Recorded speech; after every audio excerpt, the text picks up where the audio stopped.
En todas partes del mundo ocurren casos paranormales todo el tiempo, perturbadores o incluso cosas inquietantes que no suelen ser tan sobrenaturales pero dejan una inseguridad al escucharlas. Ciertos lugares en los que pasan muchas cosas todo el tiempo, es en el país de los Estados Unidos de América.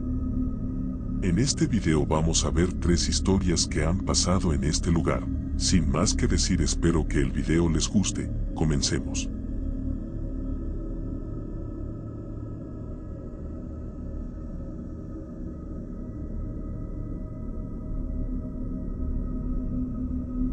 El caso de la casa de Amityville. En 1974, una familia experimentó sucesos paranormales después de mudarse a una casa donde se había cometido un asesinato. El caso de la casa de Amityville comienza mucho antes de la llegada de los Lats. En 1974, una tragedia espantosa ocurrió en esa misma casa. El 13 de noviembre de 1974, Ronald DeFeo Jr., un joven de 23 años, mató a 6 miembros de su familia, incluidos sus padres, Louise y Ronald DeFeo Sr., y sus 4 hermanos. Todos fueron asesinados mientras dormían, con un rifle de asalto Marlin 336. Los cuerpos fueron encontrados en la casa a las 6:30 am por el mismo Ronald Jr., quien inicialmente intentó escapar de la escena antes de ser arrestado. El juicio de Ronald DeFeo Jr. atrajo la atención nacional, ya que alegó que estaba bajo la influencia de voces demoníacas que lo impulsaron a cometer los asesinatos. La defensa no fue suficiente para evitar que fuera condenado por los asesinatos, y DeFeo fue sentenciado a 25 años a cadena perpetua. El hecho de que toda la familia DeFeo fuera asesinada en esa misma casa dejó una atmósfera inquietante sobre la propiedad, lo que sentó las bases para lo que ocurriría años más tarde. En diciembre de 1975, solo un año después de los asesinatos, George y Kathy Latz, junto con sus 3 hijos pequeños, decidieron mudarse a la casa de Amityville. La familia había conocido la casa a través de una oferta atractiva. La propiedad estaba a la venta por mucho menos de su valor real, debido a la notoriedad del crimen anterior. A pesar de los antecedentes, los Latz decidieron mudarse, buscando un nuevo comienzo. Sin embargo, los primeros días en la casa se vieron empañados por sucesos extraños. George, quien se convirtió en la figura central de la experiencia paranormal, comenzó a notar un ambiente extraño en la casa, incluyendo una sensación de frío inexplicable, una atmósfera densa y la presencia constante de una niebla espesa que parecía envolverse en las habitaciones. A medida que pasaban los días, comenzaron a suceder cosas aún más extrañas y perturbadoras. Los Latz comenzaron a experimentar fenómenos que iban más allá de lo cotidiano. George, en particular, empezó a tener pesadillas recurrentes y sentía una presencia oscura que lo acechaba. Se reportó que varias veces vio una figura extraña que parecía estar presente en la casa, como si alguien lo estuviera observando constantemente. Uno de los sucesos más desconcertantes fue la aparición de una sustancia viscosa y verdosa que salía de las paredes y de los marcos de las ventanas. Los Latz intentaron limpiar la sustancia, pero siempre regresaba, lo que aumentó la sensación de que algo sobrenatural estaba ocurriendo. Los ruidos extraños comenzaron a llenar la casa, desde puertas que se cerraban solas hasta ruidos que parecían provenir del desván. Los Latz también reportaron objetos que se movían sin explicación, y la sensación de que las cosas se desplazaban sin intervención humana, lo que aumentaba la sensación de inquietud. Uno de los fenómenos más escalofriantes para la familia fue la aparición de una figura de un cerdo gigante con ojos rojos que aparecía en una ventana de la casa. Este ser, al que se refirieron como Hodie, era descrito como una entidad demoníaca, y la hija pequeña de los Latz, Missy, afirmó haber hablado con él. El cerdo también parecía tener una personalidad maliciosa y amenazante, aumentando la angustia de los Latz. Los miembros de la familia comenzaron a experimentar cambios en su comportamiento. George, por ejemplo, se volvió cada vez más irritable, especialmente en relación con las temperaturas frías y la sensación de que algo lo estaba controlando. Kathy también empezó a mostrar signos de angustia y depresión, y los niños parecían volverse más retraídos. La atmósfera en la casa había tomado un giro oscuro y peligroso. En un momento, el sacerdote que bendijo la casa, el padre Ralph Pecoraro, fue testigo de una manifestación directa de los fenómenos paranormales. El sacerdote afirmó que mientras estaba en el piso superior, sintió una mano invisible que lo golpeó, además de escuchar una voz que le susurraba, "Sal". Poco después, experimentó una grave enfermedad en su piel, lo que lo llevó a recomendar que la familia abandonara la casa. Los Latz vivieron en la casa por solo 28 días. Después de experimentar lo que consideraron eventos demasiado peligrosos y aterradores, decidieron abandonar la propiedad. De acuerdo con los informes, la familia Latz huyó de la casa a toda prisa, dejando atrás sus pertenencias y nunca regresando. El caso de la casa de Amityville pronto se convirtió en un tema de controversia y debate. Mientras que algunos creían firmemente en los fenómenos paranormales que los Latz afirmaron haber experimentado, otros consideraban que era una historia fabricada para ganar notoriedad y dinero. La familia Latz vendió los derechos de su historia a los escritores Hal Jansen y Stephen Kaplan, quienes publicaron el libro de Amityville Horror 1977, que fue un éxito de ventas. Investigadores como Ed y Lorraine Warren, conocidos en el ámbito paranormal, fueron llamados a la escena para estudiar la casa. Sin embargo, su intervención también fue vista con escepticismo, ya que no encontraron pruebas definitivas de actividad paranormal. Los Warren, sin embargo, afirmaron que la casa estaba poseída por fuerzas demoníacas y que los Latz estaban siendo atacados por una entidad maligna. Por otro lado, algunos expertos sostienen que muchos de los eventos reportados por los Latz fueron el resultado de la sugestión o la histeria colectiva, ya que la familia estaba al tanto de los asesinatos previos en la casa y podría haber exacerbado la percepción de fenómenos paranormales. A pesar de las dudas y controversias que rodean el caso, la historia de la casa de Amityville dejó una marca indeleble en la cultura popular. En 1979, se estrenó una película basada en el libro de Jansen, y desde entonces, han habido numerosas secuelas, remakes y adaptaciones. El caso también inspiró a otros escritores y cineastas a explorar el género de casas embrujadas y posesiones demoníacas. La casa de Amityville sigue siendo un tema de debate. Aunque algunos creen que lo que vivieron los Latz fue real, otros sostienen que fue un engaño destinado a ganar dinero. Lo que es indiscutible es que la historia sigue siendo una de las más perturbadoras en la historia del horror paranormal, y la casa de Amityville sigue siendo un ícono cultural de los fenómenos inexplicables. La casa original fue vendida en 1977 a nuevas personas, quienes nunca reportaron fenómenos paranormales, y el número de la casa fue cambiado para evitar asociaciones con la tragedia. Aunque la propiedad sigue siendo objeto de especulación, hoy en día se encuentra en manos privadas, y su historia sigue siendo un tema fascinante tanto para los escépticos como para los creyentes en lo sobrenatural. En resumen, el caso de la casa de Amityville ha dejado una huella en la historia del horror y el misterio, una historia que sigue siendo discutida y analizada, con la pregunta central: ¿fue todo una invención de los Latz o realmente existieron fuerzas malignas que atormentaron a la familia?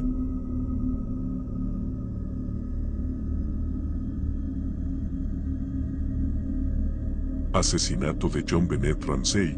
En 1996, la muerte de la niña modelo John Bennett Ramsey sigue siendo un misterio. El caso del asesinato de John Bennett Ramsey, en 1996. La historia del asesinato de John Bennett Ramsey es una de las tragedias más desconcertantes y mediáticas en la historia de Estados Unidos. A lo largo de los años, el caso ha sido el centro de debates, teorías y especulaciones, pero nunca ha sido resuelto de manera definitiva. La muerte de John Bennett, una niña de 6 años que fue una prominente concursante de belleza infantil, ha dejado más preguntas que respuestas, y el misterio que rodea su asesinato continúa siendo un tema de fascinación y horror para el mundo entero.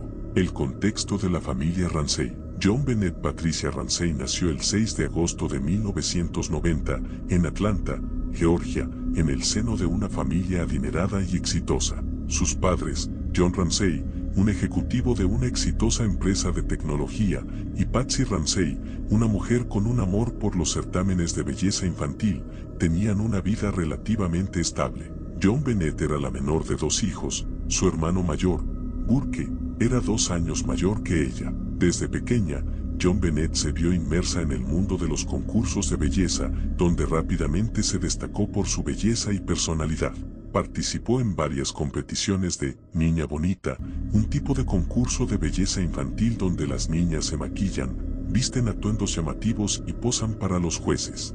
John Bennett ganó varios títulos, y su imagen pública fue cuidadosamente cultivada por su madre, Patsy. Aunque a algunos les resultaba inquietante la manera en que Patsy gestionaba la vida de su hija, John Bennett parecía disfrutar de su participación en los certámenes y siempre estaba rodeada de su familia. Sin embargo, la vida de esta familia próspera se vio abruptamente alterada en la noche del 25 de diciembre de 1996, cuando John Bennett fue brutalmente asesinada en su hogar en Boulder, Colorado. El 26 de diciembre, el día del asesinato. En la mañana del 26 de diciembre de 1996, los miembros de la familia Ramsey se despertaron para disfrutar de las festividades navideñas. El día anterior, John Bennett había pasado la noche con su familia, celebrando la Navidad.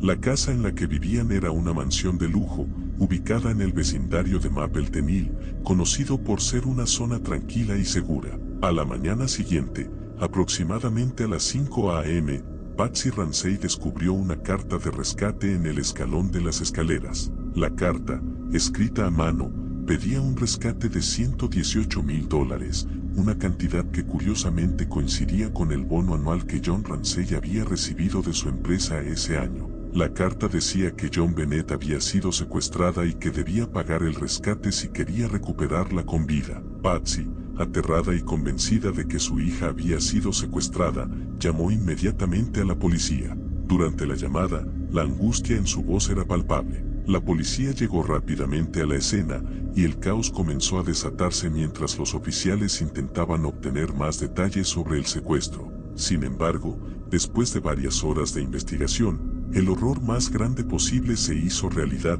John Bennett no estaba secuestrada. Ella fue encontrada muerta en el sótano de la casa, una habitación separada del resto de la vivienda. Fue el hermano de John Bennett, Burke, quien la descubrió al entrar al sótano con un oficial de policía que estaba realizando una inspección. John Bennett estaba tendida en el suelo, con una cuerda alrededor de su cuello y una cinta adhesiva cubriendo su boca. Tenía marcas de una golpiza en su cabeza, y su cuerpo mostraba signos de estrangulación. Estaba vestida con una camisa blanca y pantalones rojos, y no había señales de que hubiera sido secuestrada. La escena fue escalofriante y confusa. La policía no pudo encontrar evidencia de un intruso que hubiera ingresado a la casa, y los rastros de sangre o huellas de la niña en la vivienda no coincidían con la narrativa del secuestro. De hecho, la carta de rescate misma parecía extraña, ya que no contenía detalles específicos sobre el secuestro, y la cantidad pedida en el rescate parecía ser más una coincidencia que una solicitud real.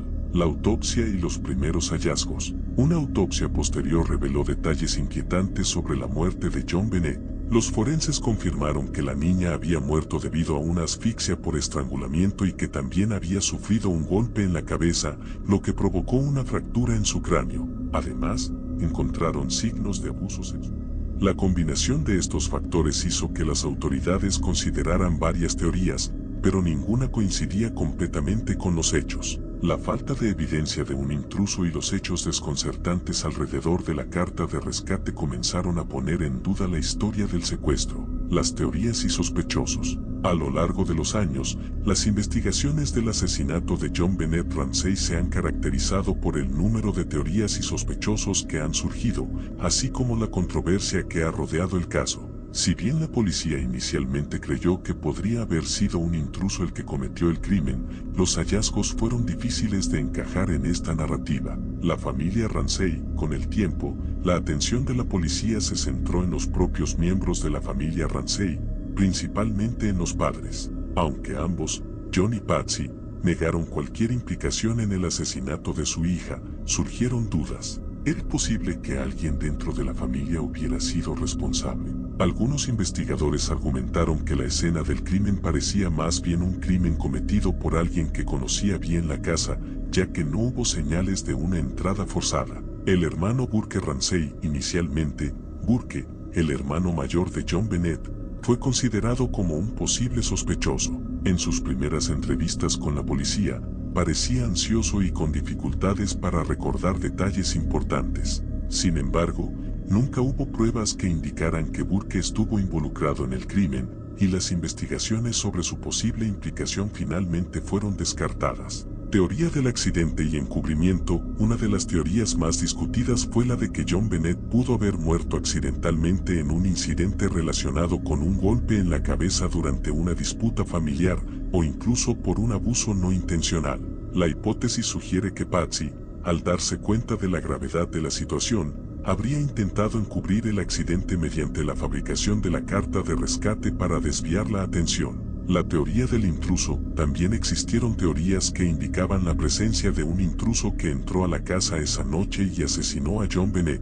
Sin embargo, ninguna evidencia sólida, como huellas dactilares o rastros de ADN de un extraño, fue encontrada en la casa. La controversia y el cierre del caso. A lo largo de los años, el caso se mantuvo abierto, pero sin avances significativos. En 1999, la policía de Boulder cerró oficialmente la investigación, y el caso pasó a ser considerado uno de los misterios más grandes de Estados Unidos. Sin embargo, en 2008, después de una nueva revisión de las pruebas de ADN, la policía de Boulder descartó a los padres como sospechosos y se centró en la posibilidad de que un intruso fuera el culpable, aunque sin pruebas definitivas. El caso sigue siendo uno de los más fascinantes y controvertidos en la historia criminal de Estados Unidos. En 2016, un documental sobre el caso concluyó que los Ramsey probablemente no tuvieron nada que ver con el asesinato de John Bennett, pero que la verdad seguía sin saberse.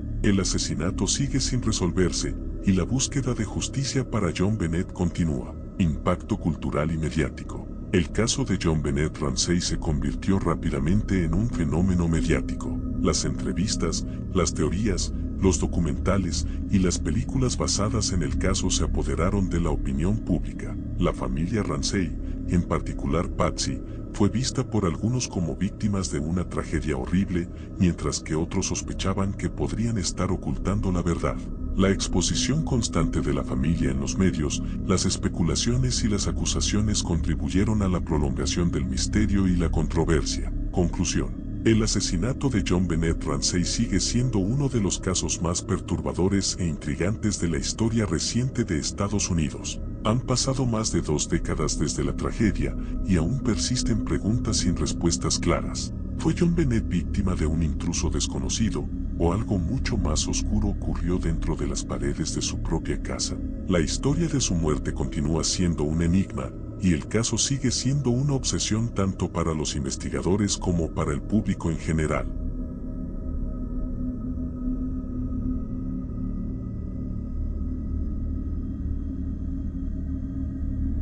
El caso del Zodiac Killer, asesino del Zodiaco. De 1960 a menos 1970, un asesino en serie en el norte de California que nunca fue atrapado. El caso del Zodiac Killer. Era finales de la década de 1960 en el norte de California, una época de cambios sociales, música psicodélica y una sensación general de libertad. Pero en medio de este ambiente, una sombra comenzó a cernirse sobre las ciudades de Vallejo, San Francisco y sus alrededores. Esta sombra era el Zodiac Killer, un asesino en serie que, hasta hoy, sigue siendo uno de los grandes misterios sin resolver de la historia criminal estadounidense. El primer ataque conocido. La historia comienza la noche del 20 de diciembre de 1968, cuando 2 adolescentes, Betty Lou Jensen y David Faraday, decidieron pasar un rato juntos. Se dirigieron a un lugar conocido como Lago Herman Road, un sitio popular entre las parejas jóvenes que querían privacidad, pero esa noche, su cita tendría un final trágico. Los jóvenes fueron encontrados muertos junto a su coche. David había recibido un disparo en la cabeza a quemarropa, mientras que Betty lo intentó huir, pero fue alcanzada por 5 balas en la espalda. No hubo testigos ni pistas claras. La policía pensó en un crimen pasional o un ajuste de cuentas, pero no podían imaginar que este sería solo el comienzo. La noche de 4 de julio. El 4 de julio de 1969, aproximadamente a las 12:10 am, Dorleen Ferrin y su amigo Michael Mellow estaban sentados en un coche en el estacionamiento de un campo de golf en Blue Rock Springs Park, en Vallejo.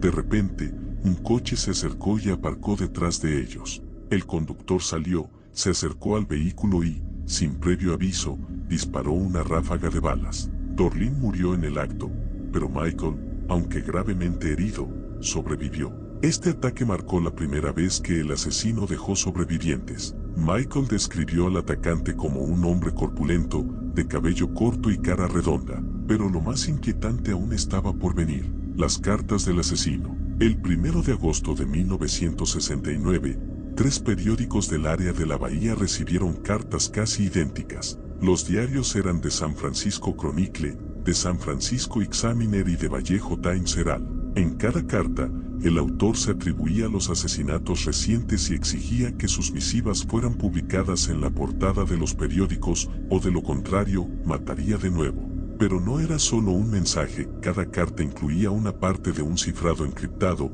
un criptograma compuesto por símbolos extraños. Cuando los 3 periódicos publicaron las cartas, el autor se identificó por primera vez como Zodiac, firmando con un símbolo que se convertiría en su marca registrada, un círculo con una cruz en el centro, parecido a la mira de un rifle. El público estaba aterrado, y la policía desconcertada. ¿Era un asesino en serie buscando atención o un juego macabro de alguien con ansias de notoriedad? El criptograma resuelto. Unos días después, una pareja de maestros de secundaria, Donald y Bethany Arden, lograron descifrar el criptograma. El mensaje era escalofriante: me gusta matar gente porque es muy divertido. Es más divertido que matar animales salvajes en el bosque porque el hombre es el animal más peligroso de todos. El mensaje no daba pistas sobre su identidad.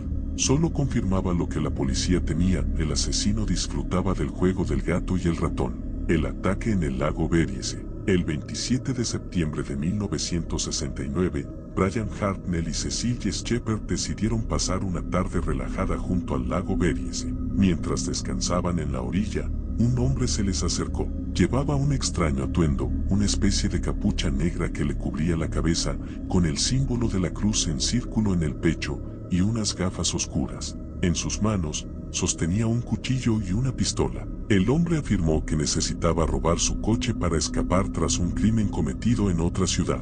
Luego, les ató las manos con cuerda. De repente, sin más explicaciones, comenzó a apuñalarlos brutalmente. Brian sobrevivió, pero Cecilia no tuvo la misma suerte. Lo más perturbador fue que, tras el ataque, el asesino dejó una marca en el coche de Brian, el símbolo del Zodiac, acompañado de las fechas de sus crímenes anteriores, la llamada telefónica y otra carta. Después del ataque, alguien llamó a la policía para informar sobre el crimen. La voz al teléfono sonaba tranquila, casi como si estuviera leyendo una receta. Dijo que había cometido el asesinato y dio instrucciones precisas para encontrar a las víctimas. La llamada fue rastreada, pero solo llevó a una cabina telefónica pública en Napa.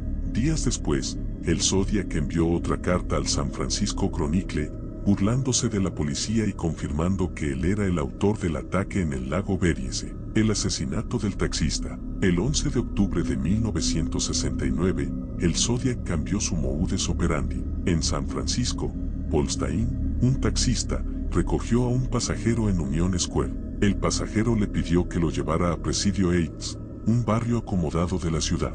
Pero al llegar al destino, el pasajero sacó un arma y disparó a Paul en la cabeza. Testigos vieron al asesino salir del taxi y caminar tranquilamente por la calle, limpiando las huellas de la escena. 2 oficiales de policía, Donald Faulk y Eric Selms, patrullaban la zona y, por error, dejaron pasar al sospechoso porque la descripción inicial decía que buscaban a un hombre negro. El asesino, un hombre blanco de cabello corto y gafas, desapareció entre las calles de San Francisco. Esta vez, el Zodiac envió un trozo de la camisa ensangrentada de Paul Stein en su carta al periódico, confirmando su autoría. El juego continúa. A lo largo de 1970 y 1971, el Zodiac Killer continuó enviando cartas, algunas con nuevos criptogramas, otras burlándose de la policía y los medios. Afirmaba haber matado a más de 37 personas, aunque solo se confirmaron 5 asesinatos y 2 intentos fallidos. En sus cartas, hablaba de cazar humanos como si fuera un deporte, y afirmaba que sus víctimas serían sus esclavos en la otra vida. La policía tuvo varios sospechosos, pero ninguno fue arrestado. El más conocido fue Arthur Leigh Allen, un hombre que coincidía con algunas descripciones y cuyo perfil parecía encajar. Sin embargo, nunca se encontraron pruebas concluyentes que lo vincularan con los crímenes. El misterioso silencio. Después de 1974, el Zodiac dejó de enviar cartas. Algunos creen que murió, otros piensan que simplemente dejó de matar o que continuó sus crímenes bajo otra identidad. En 2020, un equipo de criptógrafos aficionados logró descifrar uno de los mensajes más famosos, conocido como el 340 Cipher, pero, una vez más, no reveló la identidad del asesino. El legado del miedo. El caso del Zodiac Killer sigue siendo uno de los misterios más grandes en la historia criminal de Estados Unidos. Su habilidad para evadir a la policía, su macabra creatividad y su arrogante desafío a las autoridades lo convirtieron en una figura casi mítica. Aunque pasaron décadas, el miedo y la fascinación por este asesino en serie continúan. Hasta hoy, su verdadera identidad sigue siendo un enigma, y el Zodiac permanece como una sombra en la historia de la criminología, un recordatorio de que, a veces, el mal puede esconderse a plena vista. Bueno, estas fueron las historias de hoy. Si este video es muy apoyado, tal vez haga una segunda parte. Fue un placer estar con ustedes un rato. Buenos días, buenas tardes, buenas noches. Nos vemos en la siguiente. Yo soy Diamante de la Verdad. Adiós.